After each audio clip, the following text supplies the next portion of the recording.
Hey Maya. So I just wanted to say thank you for helping out yesterday. I thought that Lucy would never forgive me. It's okay. I understood how you felt when it happened. I mean, I would have equally reacted the same way, but with much caution. Caution. With much caution. My dad always tells me never to judge people by their first actions. He says judging people by their first actions gives us a long-lasting wrong impression of them. More so, it can mar subsequent relationships. Hence, it is always advisable to be mindful of their first actions. Wow. Your father sounds like a man of God. How do you mean? He sounds like one of our favorite TV stars. You're funny. Well, my father is a man of the people. A real businessman. You know, I'm so proud of your father. I mean, barely will you see full-time businessmen who have quality time for their family these days. I wish boys of this generation could learn from your father what it means to be a real man. Sadly, they are gradually sinking into the fears of tomorrow and decaying in social and moral intelligence. You're right. It is more dangerous for women in the future if these boys do not seek and find help. I mean, I can't imagine myself getting married to a highly respected, low-intelligent man. I mean, how do you expect things to work out between us? You have a valid point. And that was the reason for shunning wisdom off yesterday. Oh, that? No, he just approached me to confide in me about the book and I advised him to talk to you about it. Was that all? What else do you think he talked to me about? Well, I thought he was talking to you about... About? Is there something you'd love to discuss with him? You know what, never mind. This is unrelated, I guess. Only if you knew him a few years ago. He used to be one of the best brains this school ever got then. Just because his parents couldn't afford his ticket fee to an international competition that would have led to his breakthrough. He assumed God was unjust, and ever since then he has moved from being the best to the worst. But that's not the end of the world. As long as his parents can still afford to send him to school, I mean, better opportunities will still come his way. Did you just say that? Yes. Look, only God knows how the boy has been paying his school fees. His parents do not have that financial capacity again, ever since his family faced a business siege before that period. But that's not the end of the world. Hi, Christy. As long I met with Miss Clara right now. She asked me to call you. Okay. Maya, I have to go now. I'll see you later. Okay.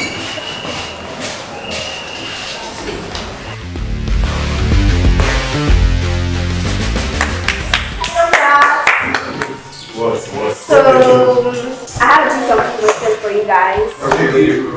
So, Miss Clara said, and I quote, Christy, please tell the rest of the class that they will be writing a history test today.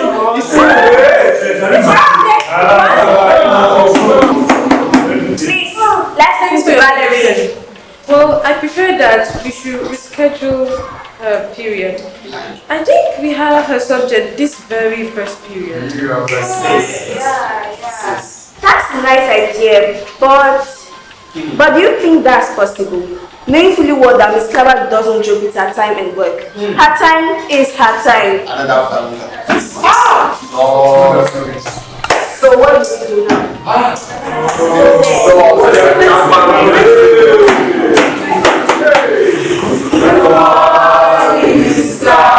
Good morning, class. Please have your seats. I want to believe that you all received my message. Yes, sir. We delivered your message, but it was quite impromptu. Quite impromptu. Are you insinuating that I don't have the right to conduct tests whenever I want? Or can't I examine my students whatever time that pleases me? We are sorry if that sounded challenging, but the thing is that everyone is scared of failing your test at the beginning of the term. And that is why every final year student most importantly needs to get prepared almost all the time. It is the number one sign of seriousness.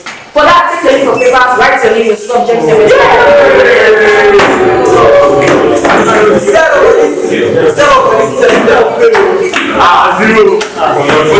Excuse me, ma'am. yes, please speak up. I've always been wanting to ask why a government teacher like you has not left the country for good, just like many other teachers.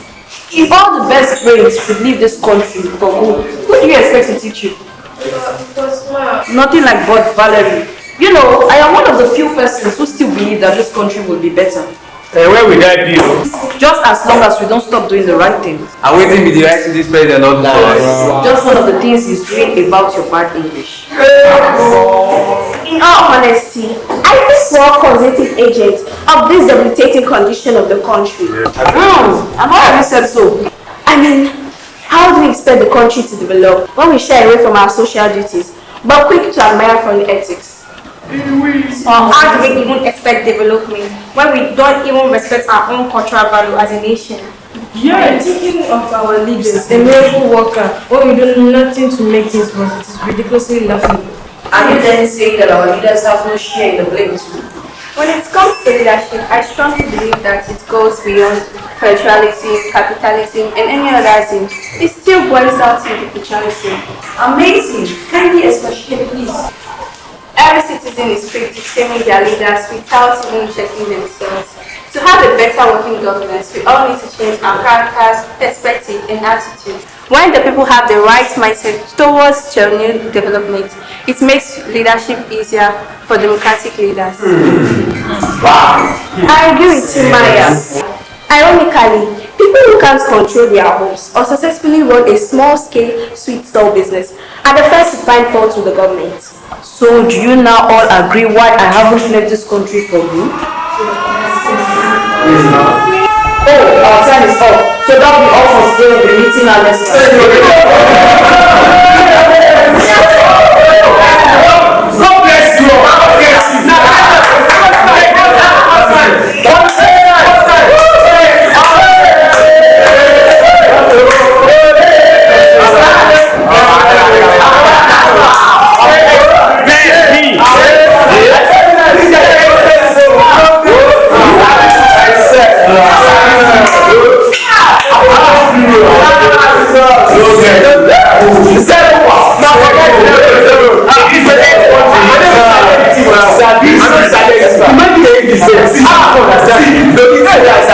Maybe that the new president of the US.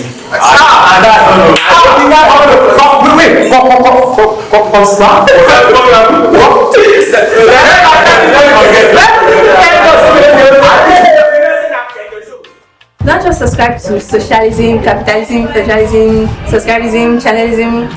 Just subscribe to our YouTube channel, Ipendium Media.